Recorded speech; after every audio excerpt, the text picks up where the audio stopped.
Muito bem, senhores.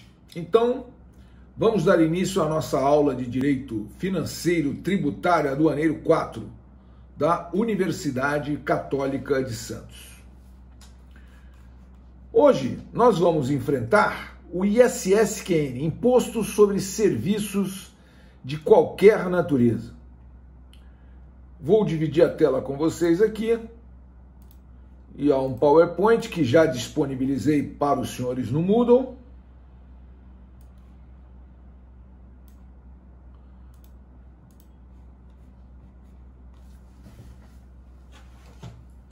Para a gente falar a respeito do Imposto sobre Serviços de Qualquer Natureza.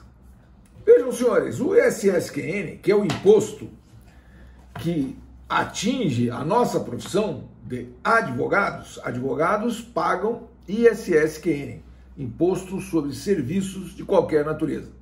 Por quê? A advocacia é um dos serviços que estão elencados na lista anexa à Lei Complementar 116 de 2003, que é o diploma legal de regência. Veja, o ISSQN está previsto aqui na Constituição Federal, no seu artigo 156, inciso 3, que diz que compete aos municípios instituir impostos sobre, inciso 3, serviços de qualquer natureza, não compreendidos no artigo 155.2, definidos em lei complementar. Ou seja, os serviços sobre os quais incide o ISSQN hão que estar definidos em lei complementar. Se não estiverem definidos em lei complementar, veja, não incide o ISSQN. E que lei complementar é essa? Veja, a lei complementar que regulamenta o ISSQN é a lei complementar número 116 de 2003. E essa lei complementar 116 de 2003, ela diz aqui no seu artigo 1º, né, que o imposto sobre serviços de qualquer natureza, de competência dos municípios e do Distrito Federal, tem como fato gerador a prestação de serviços constantes da lista anexa, ainda que esses não se constituam como atividade preponderante do prestador. Muito bem. Então, que lista anexa é essa? Nós vamos pegar aqui a Lei Complementar 116 e vamos verificar que ela tem uma lista de serviços anexa a essa lei complementar. E aí, essa lista, ela traz uma enumeração precisa, detalhada, de cada serviço suscetível da incidência do imposto. Veja, isso começa no item 1, serviços de informática e congêneres. 1.01, análise e desenvolvimento de sistemas. 1.02, programação. E assim sucessivamente.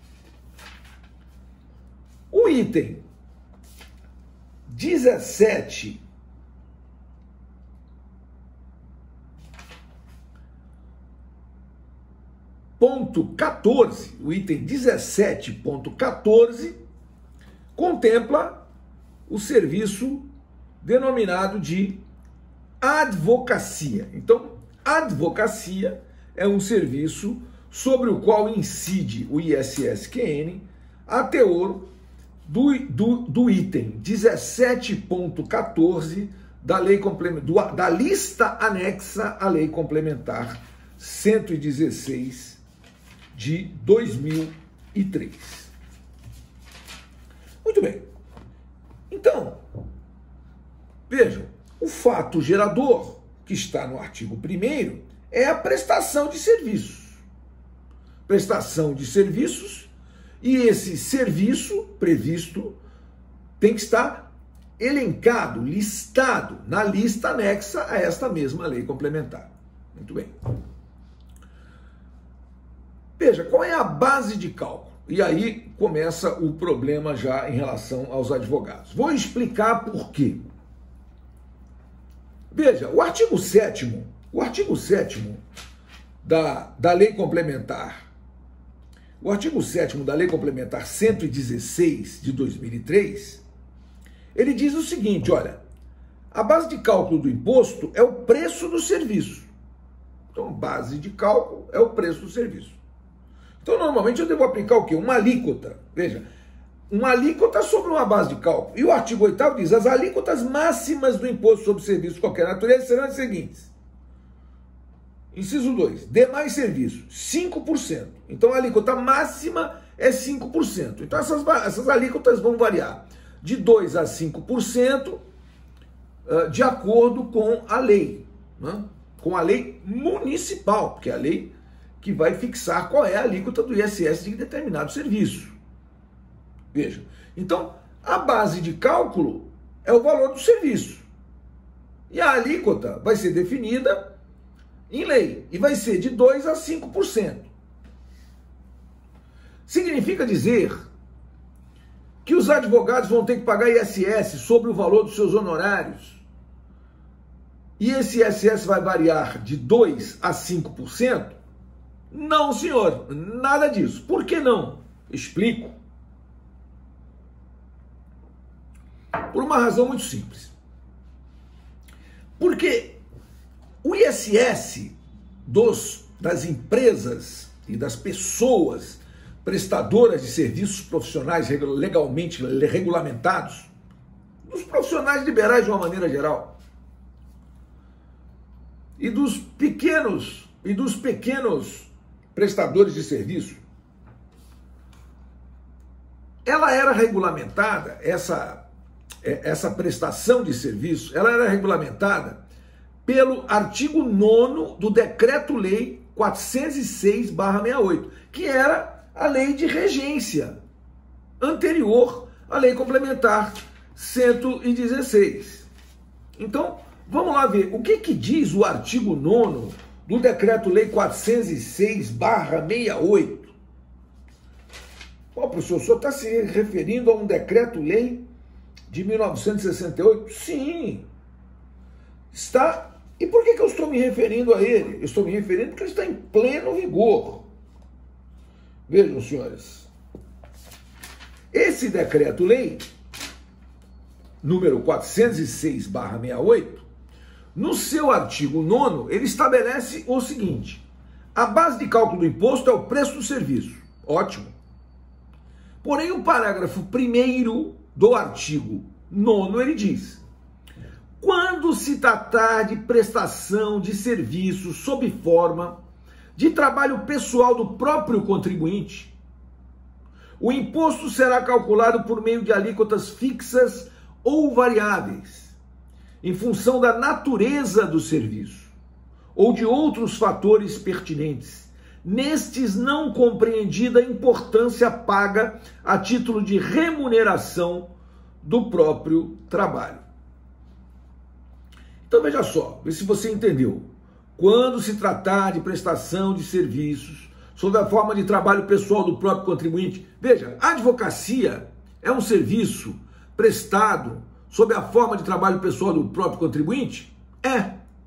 Assim como a medicina, contabilidade, odontologia e todas as profissões liberais. Então, nesse caso, veja, o que diz a lei? O imposto será calculado por meio de alíquotas fixas ou variáveis, em função da natureza do serviço, em função da natureza do serviço, ou de outros fatores pertinentes. Vírgula, isso aqui é muito importante. Nestes não compreendida a importância paga a título de remuneração do próprio trabalho. Vejam, senhores. Aí você diz, espera aí, mas isso aí não está na Lei Complementar 116. Isso está no Decreto-Lei 406/68. E por que o senhor invoca uma norma jurídica tão anterior e tão aparentemente tão ultrapassada? Invocam por uma questão muito simples. Porque da leitura da parte final da Lei Complementar 116 de 2003, tem uma disposição que diz assim, vamos ler o artigo 10º da Lei Complementar 116 de 2003. Ficam revogados os artigos 8º, presta atenção, ficam revogados os artigos 8º, 10º, 11 e 12 do Decreto-Lei 406 de 31 de dezembro de 68. E aí vai elencando uma série de outros dispositivos. Então, a Lei Complementar 116 de 2003 revogou o artigo 8º, 10º, 11º e 12º da Lei Complementar do Decreto-Lei 406/68 e, portanto, não revogou o artigo 9º, que está em pleno vigor. E o que diz o artigo 9º do Decreto-Lei 406/68, não revogado pela Lei Complementar 116 de 2003? Que no caso de prestadores de serviço que prestem os serviços através de trabalho pessoal do próprio contribuinte, se sujeitam a alíquotas fixas ou variáveis. E não estando compreendido nesta alíquota o valor do serviço prestado. Assim, o que acontece? No município de Santos, assim como na maioria dos municípios do Brasil, você tem uma pleiade de municípios, né, que tem esse mesmo entendimento, sendo raríssimos. Eu até não conheço nenhum município que não faça dessa maneira. Fixa um valor, é fixado por lei, um valor fixo anual para exercício da profissão de advocacia. Então, o advogado paga um valor fixo anual para exercer a advocacia.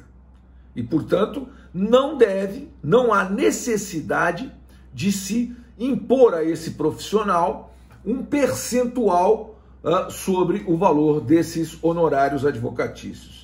A propósito disso, eu tenho um briefing aqui que eu fiz para um cliente, posso disponibilizar para os senhores, no Moodle também, eu não coloquei aqui porque agora que está me ocorrendo aqui,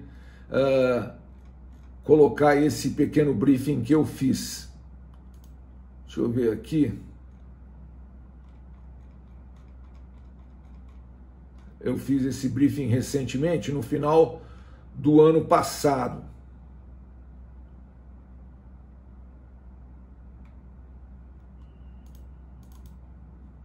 Olha aqui. É um parecerzinho. É um parecer sobre o imposto. Estão vendo aí? Estão conseguindo visualizar? Então, é isso aí. O meu colega Felipe, por favor, muito pertinente à nossa área, perfeitamente. Então, vou colocar aqui para os senhores e vou disponibilizá-lo. Estarei disponibilizando no Moodle. Não está no Moodle, não está no Moodle, Tatiana, mas eu coloco. Não tem problema nenhum, tá? Então, ele diz aqui, o meu parecer, que, primeiro, que a advocacia, que incide sobre serviços de advocacia, né? O ISS-QN.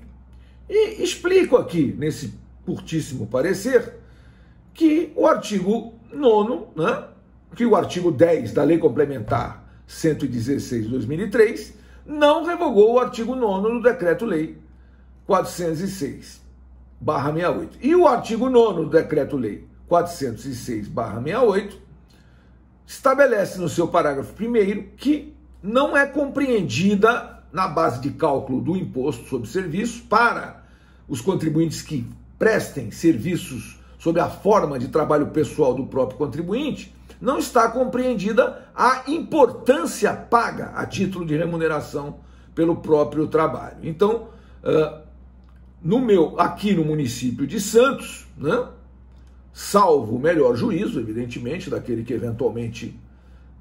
aliás, esse parecer aqui é de 12 de julho de 2021, está assinado, inclusive. Eu Mas esse parecer é um parecer simplíssimo aqui, de apenas 3 laudas, né? Que traz um pequeníssimo briefing aqui para os senhores a respeito disso. E disponibilizarei para os senhores, sim, porque não o faria, né? Porque não o faria. E eu fiz esse briefing aqui justamente para esclarecer alguns departamentos jurídicos de determinados clientes que chegavam na hora de me pagar, o sujeito queria descontar ISS. Por quê? Porque a legislação do município de São Paulo, assim como a legislação do município de Santos, diz que é para descontar na fonte o ISS. Só que não dos advogados, senhores, nem de profissionais que prestem serviços através de trabalho pessoal do próprio contribuinte. Por conta disso. Entendeu?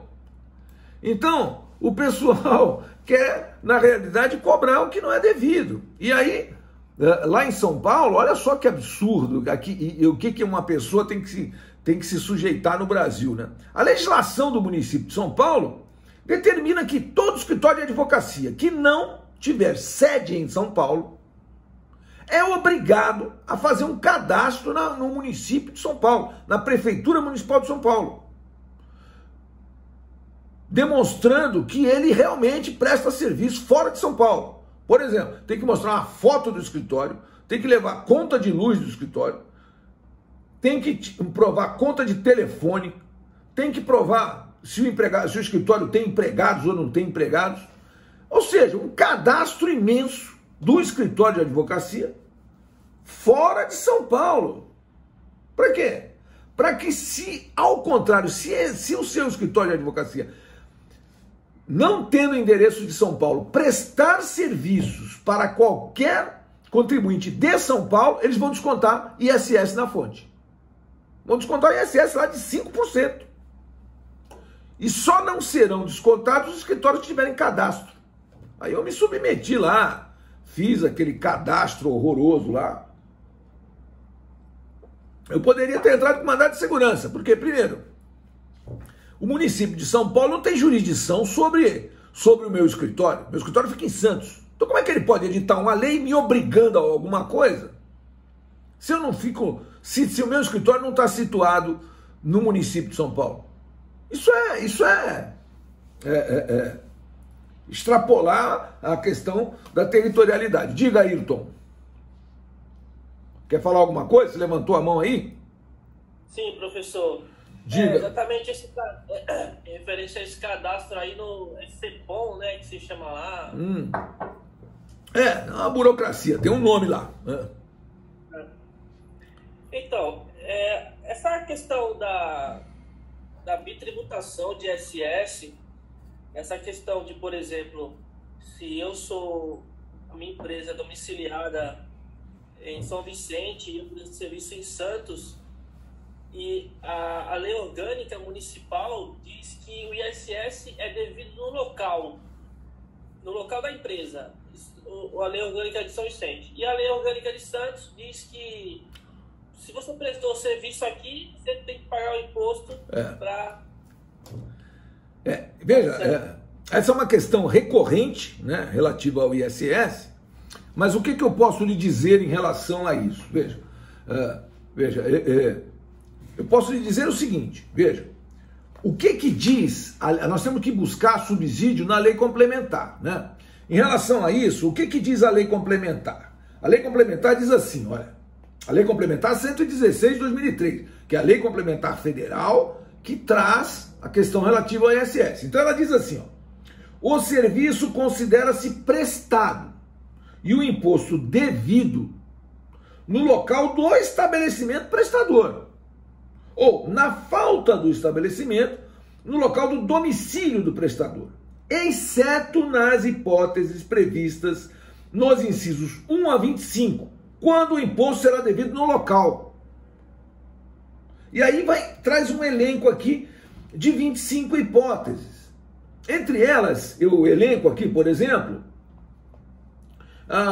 os serviços de execução de obra civil, serviços de varrição, coleta, remoção, incineração, tratamento, reciclagem, reparação, etc., de resíduos, etc. Então veja, a Lei Complementar 116, mais uma vez, ela andou mal ao dizer que o ISS será devido na sede do estabelecimento prestador. Explico por que ela andou mal. Porque, veja, nem sempre existe uma coincidência entre o local da prestação de serviço e o local da sede.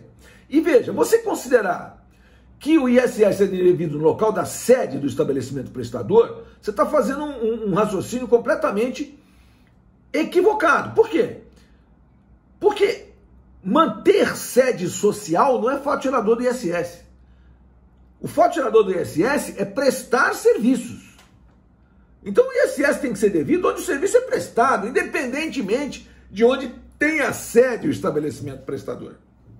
Então já começa que o critério da lei é errado. Mas é o critério da lei. Não adianta você arguir a inconstitucionalidade da lei, porque não há um precedente jurisprudencial que lhe socorra. Então vamos partir da seguinte premissa. O ISS é devido no local da sede do estabelecimento prestador, a não ser que se trate de um dos 25 serviços elencados nos itens 1 a 25 do artigo 3º da Lei Complementar 116. Entendeu isso? Entendi. Veja só, e qual é o serviço? Só a propósito, vamos lá, qual é o serviço que foi prestado, esse caso aí? É médico. Serviços médicos. Então vamos lá, olha aqui. Serviço médico. Está aqui elencado nesses itens 1 a 25? Não está. Não está. Veja. Serviços médicos. Não está. Então, o que pressupôs a lei? Que há uma coincidência entre o local da prestação de serviço e o local da sede do estabelecimento prestador. Então, veja, se você é médico e presta serviço no município, mas o local do teu consultório é outro município, então você tem que fazer o seguinte, se o município vier lhe cobrar, você tem que buscar ou uma ação anulatória de débito fiscal, ou você propor uma ação de consignação e pagamento, que muitas vezes vai ser necessário colocar os dois municípios no polo passivo e litigar contra eles, entendeu? Porque você não pode pagar duas vezes o ISS por um único fato gerador, que é prestar serviço, concorda? Entendi. Você estaria dentro das hipóteses do 164 do CTN. Isso é recorrente no Brasil, lamentavelmente. Por quê? Por causa dessa falta de critério do legislador complementar, entendeu? Então ele estabelece, olha, o advogado, vamos pegar, o advogado, nós felizmente, graças a Deus, a advocacia é uma daquelas profissões em que existe uma coincidência entre o local onde o serviço é prestado e a sede do estabelecimento prestador, entendeu? Então, eu posso ter uma ação tramitando no Oiapoque e outra no Chuí. Meu escritório é em Santos, eu tenho que pagar ISS para o município de Santos. Aí vem as legislações municipais e extrapolam isso. Essa legislação municipal de São Paulo também, que determina que você tem que ter cadastro no município de São Paulo, senão vai descontar ISS. Como assim descontar ISS? Meu escritório não é em São Paulo, como é que eu vou pagar ISS para São Paulo? Entendeu? Então, mas como é mais fácil fazer um cadastro do que entrar com uma ação, eu vou lá e faço o raio do cadastro do cara. Se ele não me descontar ISS, tá bom. Agora, aqui mesmo no município de Santos, eu tenho vários clientes que eu tenho, clientes meus, que querem descontar o ISS dos meus honorários. Tomador de serviço. Não, mas a lei municipal diz que é para eu descontar. Eu digo, não, senhor. A lei municipal não diz que é para você descontar coisíssima nenhuma. Não, mas tá escrito aqui. Fala, vou ter que te mandar o parecer, entendeu? Aí eu mando esse parecerzinho. Entendeu? E quando eu emito a minha nota fiscal do serviço de advocacia, eu tenho que colocar lá no item do ISS, colocar isenção, entendeu? Colocar indevidamente, tá? Porque não é isento. Eu pago ISS. Só que eu pago um valor fixo anual para exercer a profissão de advogado. Não é que eu não pago, eu pago. Mas na nota fiscal, não pago nada. Entendeu? E por que eu não pago nada? Por isso que eu lhe expliquei. Entendeu? Pelas razões trazidas nesse pequeno parecer, que são basicamente essas, né? O artigo 9º do Decreto-Lei 406/68 está em pleno vigor. E esse artigo 9º determina que, no caso de profissionais que prestam serviços através de trabalho pessoal do próprio contribuinte, tem o seu valor de alíquota fixada, alíquota fixa ou variável, tendo-se em conta a natureza do serviço, e não a natureza, e não o preço do serviço, né? E todas as iniciativas no sentido de cobrar ISSQN, Imposto sobre Serviços de qualquer natureza, sobre o preço do serviço, é uma iniciativa data vênia, ilegal, e aí merece ser discutida judicialmente. Então tem sido essa a nossa luta, né? Além da luta dos contribuintes de uma maneira geral, como falei. Veja só, eu estou falando do advogado, mas quero dizer, todo contribuinte de ISS no Brasil está sujeito a esse problema que você colocou. Qual seja, o município onde ele tem sede quer receber ISS. E o município onde ele prestou o serviço também quer receber ISS.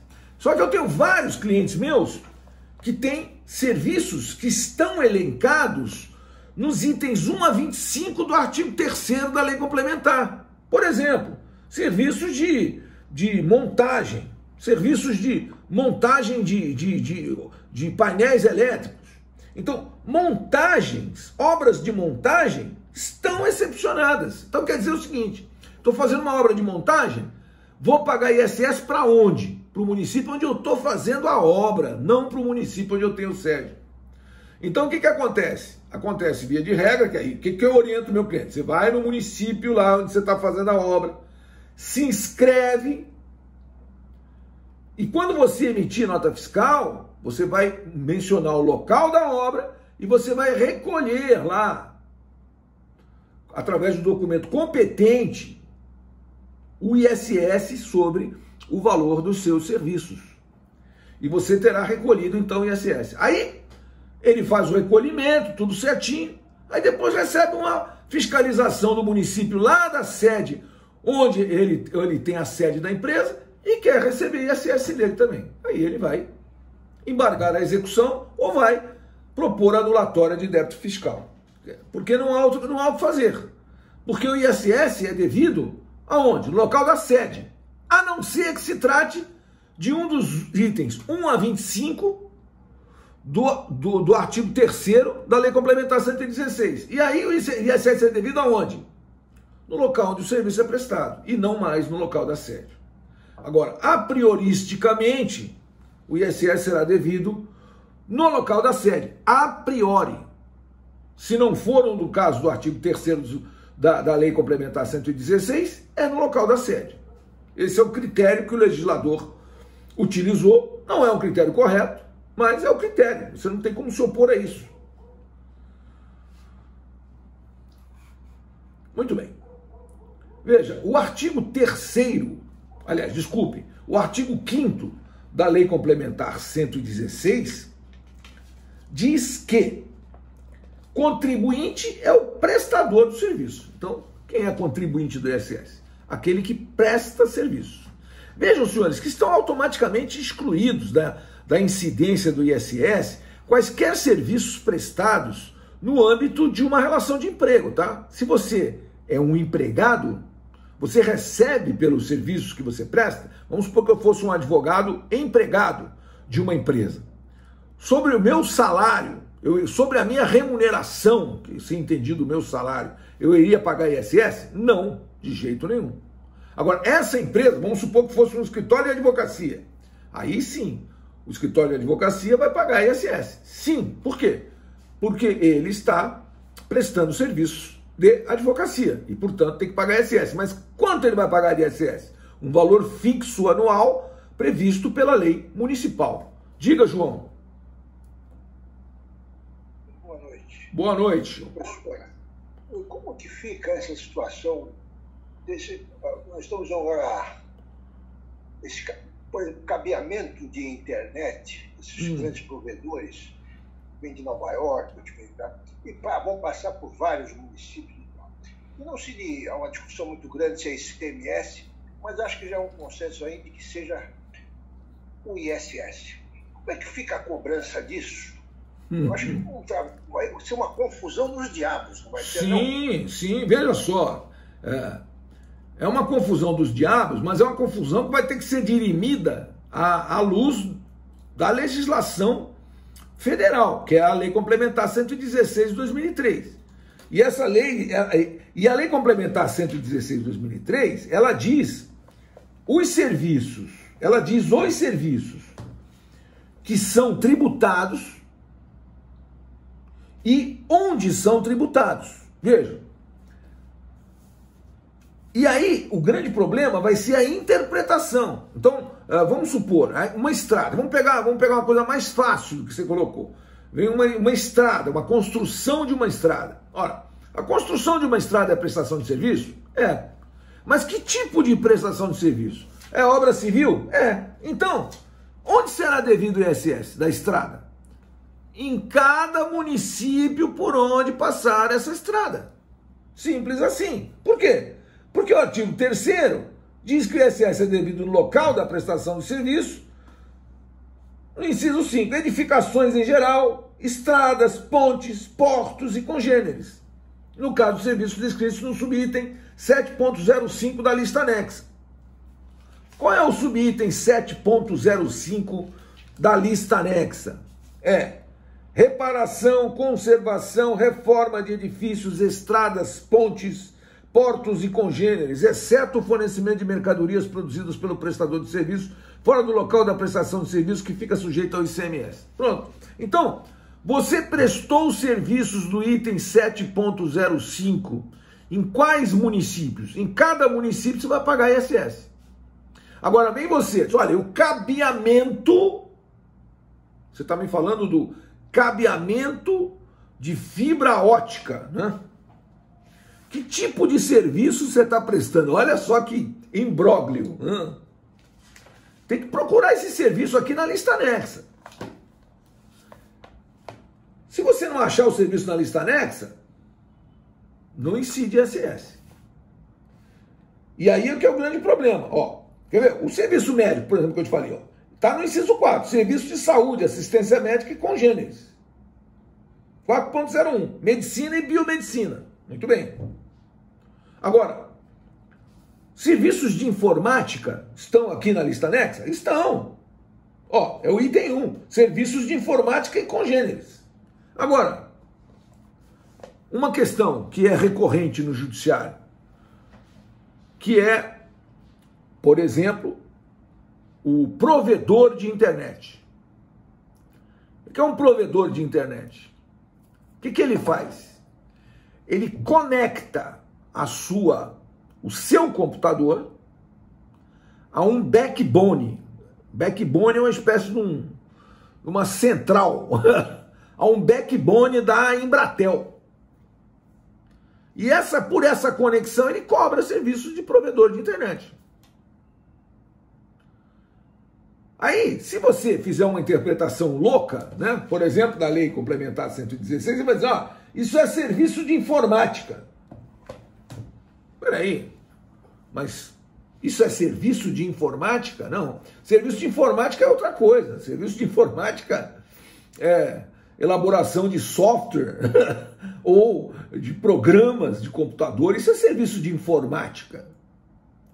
Não é conexão. Entendeu? Conexão. Então, sabe o que está acontecendo com os provedores? Eles não estão pagando nem ICMS nem ISS. Porque não tem o serviço aqui especificado na lista anexa à lei complementar. Assim como esse serviço aí, de passagem de cabo ótico aí, por exemplo, não deve estar especificado na lista anexa. E aí não pode cobrar, entendeu, senhores? Não está na lista anexa? Não pode cobrar, não. Entendeu? Enfim, alguns municípios se sentem prejudicados com isso, muita coisa, mas enfim. A fazenda pública está sempre a receber e o contribuinte está sempre a pagar.